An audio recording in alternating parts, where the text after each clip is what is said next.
Assalamualaikum students. Today we will discuss properties of cathode rays. आज मैं आपको properties of cathode rays के बारे में बताऊंगा. इन माय लास्ट वीडियो, पिछली वीडियो में I told you what are cathode rays, cathode rays क्या होती हैं, and structure of cathode tube, और कैथोड ट्यूब की बनावट या स्ट्रक्चर कैसा होता है.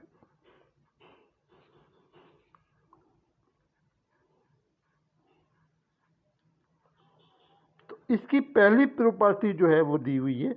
पहली प्रॉपर्टी से अगर आप दूसरी प्रॉपर्टी को पढ़ें तो दूसरी प्रॉपर्टी ये है कि if an opaque object displays in their path, अगर इनके रास्ते में कोई ओपेक बॉडी रखती, ओपेक मीन्स नॉन ट्रांसपेरेंट, शीशा वगैरह ना हो, ऐसा बॉडी ना हो जिससे लाइट पास हो सकती, तो इसका शैडो बनाती हैं कैथोड पर. कैथोड पर इसका शैडो बन जाता है. कहाँ बनता है शैडो? एनोड पर. सॉरी, शैडो किस पर बनता है? एनोड से. इसका मकसद ही हुआ, it means that rays are coming from behind, ये पीछे से आ रही हैं, और एनोड के पीछे क्या होता है? कैथोड. फॉर एग्जाम्पल, अगर आप एक पेंसिल ले लें, पेन या पेंसिल ले लें, और इसके पीछे आप टॉर्च जला के रख दें, तो इसका शैडो बनेगा, साया बनेगा दीवार पर अपोजिट डायरेक्शन में. ये शैडो बन गया पेंसिल. और इससे दो बात साबित हुई. एक तो ये रेज स्ट्रेट आ रही हैं. अगर ये अप साइड पर, डाउन साइड पर जा रही होती, ऊपर या नीचे जा रही होती, तो शैडो नहीं बनता. तो इसका मकसद वो ये स्ट्रेट लाइन पर सफ़र करती है.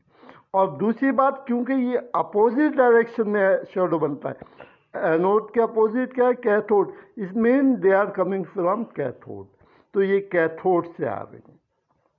सही. They travel in a straight line, सीधे रास्ते पे आए. अगर ये सीधा रास्ता नहीं होता तो शैडो नहीं बनता. ओके. और दूसरी बात, एनोड पे बनता है, it means they are coming from cathode. साया, शैडो एनोड पे बन रहा है साया, it means they are coming from cathode, क्योंकि हमेशा अपोजिट डायरेक्शन में साया बनता है. कैथोड के अपोजिट एनोड पे साया बना. दूसरी बात ये है कि अगर आप, ये आपकी ट्यूब है, cathode tube, just rough diagram for your explain, एक रफ डायग्राम बना दो. इस पे आप बाहर की जानिब ट्यूब की दो प्लेटें लगा दें, किसी मेटल, कंडक्टर मेटल की. एक को बैटरी के नेगेटिव से जोड़े, दूसरे को पॉजिटिव से जोड़े, या मैग्नेट लगा दें, मैग्नेटिक फील्ड प्रोड्यूस करें. तो ये अपना सीधा रास्ता छोड़कर, पहले तो सीधी जा रही थी, अब ये सीधा नहीं जाएंगी, बल्कि ये मुड़ जाएंगी, बैंड हो जाएंगी. सीधा जाने के बजाय ये बैंड हो जाएंगी पॉजिटिव प्लेट की तरफ. और याद रखें, पॉजिटिव प्लेट की तरफ कौन जाता है? नेगेटिव. हमेशा पॉजिटिव जो होता है वो नेगेटिव को अट्रैक्ट करता है, अपनी तरफ खींचता है. तो पॉजिटिव ने इनको अपनी तरफ अट्रैक्ट कर लिया, it means they have negative charge. अब तीसरी बात आती है कि ये चार्ज पार्टिकल, ये पार्टिकल हैं, ज़र्रात हैं, मैटेरियल पार्टिकल. इनका मास भी होता है जिसका यूनिट ग्राम है. इसके अलावा, मास के अलावा, इन पर आपने खुद ऊपर पढ़ा कि इन पर चार्ज भी होता है. चार्ज का यूनिट है कूलम, सी या क्यू या कूलम लिख दें आप. मास का यूनिट है ग्राम. अगर इनके चार्ज को आप ऊपर रख दें, चार्ज को डिवाइड कर दें मास से,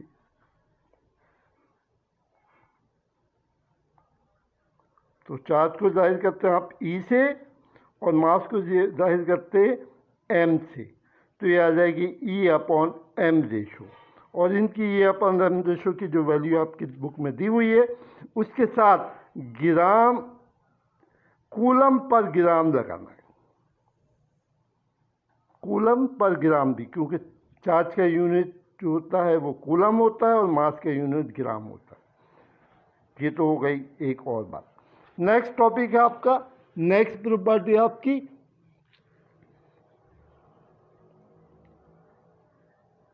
जब ये गिलास की ट्यूब की दीवारों के साथ टकराती हैं या किसी और मटेरियल के साथ तो यहाँ चिंगारियाँ से निकलती हैं,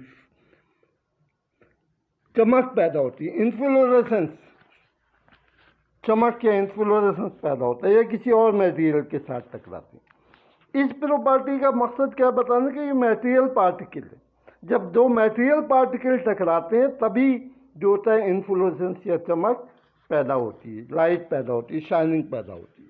और लास्ट प्रॉपर्टी जो है आपकी वो ये है कि ये मैकेनिकल प्रेशर डालती है, यानी जब किसी चीज़ से टकराती हैं तो उस पर प्रेशर डालती हैं, दबाव डालती हैं, प्रेशर एग्जर्ट करती हैं। और प्रेशर एग्जर्ट करने के लिए दो चीज़ों का होना ज़रूरी है, एक तो वो मटेरियल पार्टिकल हो और मटेरियल हो, मादा हो, मटेरियल हो। कोई मटेरियल चीज़ ही किसी चीज़ पर प्रेशर डाल सकती है और दूसरे इनमें काइनेटिक एनर्जी हो। काइनेटिक एनर्जी का फार्मूला क्या, हाफ mv², यानी उनमें मास भी हो और एनर्जी भी हो। इसका मकसद है कि मटेरियल पार्टिकल्स हैं और इनमें काइनेटिक एनर्जी पाई जाती है।